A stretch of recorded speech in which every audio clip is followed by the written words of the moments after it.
Kejaksaan Agung menyebut saudara akan menyerahkan berkas perkara kasus pengadaan menara seluler 4G Baktikominfo ke pengadilan. Sejauh ini Kejaksaan Agung telah menetapkan 5 tersangka. Kejaksaan Agung meminta Badan Pengawas Keuangan dan Pembangunan atau BPKP untuk menghitung ulang kerugian negara. BPKP menemukan adanya kerugian negara yang lebih besar dari taksiran Kejaksaan Agung sebelumnya. Jaksa Agung Burhanuddin memastikan belum ada bukti hukum yang menunjukkan keterlibatan Menkominfo Johnny G. Plate dalam kasus ini.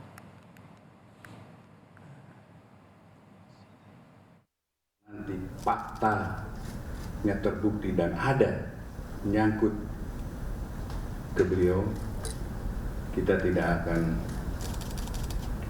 mendiamkan ini.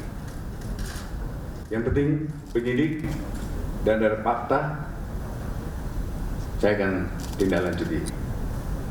Kemudian yang kedua, apakah ini merupakan hasil daripada ekspos, Pak? Ya. Yang sudah dijadikan. Ini kemarin kan sudah berekspos, kemudian hari ini sebenarnya kemarin kita mendapat hasil perhitungan kerugian negara. Proyek pembangunan menara pemancar internet cepat 4G Kemenkominfo ditargetkan untuk mempercepat koneksi internet di daerah terdepan, terluar, dan tertinggal atau 3T. Dalam perencanaan, Kementerian Kominfo akan membangun 4.200 menara BTS di berbagai wilayah. Kepala Badan Pengawasan Keuangan dan Pembangunan BPKP Muhammad Yusuf Ateh menyebut kerugian negara dalam kasus ini mencapai 8,03 triliun rupiah. Sebelumnya Kejaksaan Agung menaksir kerugian negara mencapai 1 triliun rupiah.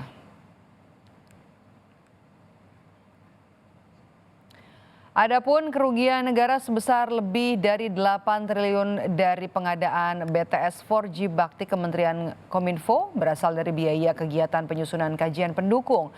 Ditemukan pula indikasi dugaan penggelembungan harga atau markup serta pembayaran BTS yang ternyata belum terbangun.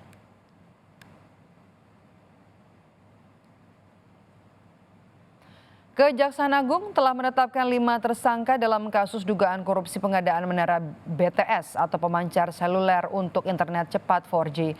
Terakhir, Kejagung menetapkan tersangka Irwan Hermawan selaku komisaris PT Solitech Media Sinergi. Irwan diduga bermufakat bersama Direktur Utama Baktikominfo sehingga jadi pemenang proyek.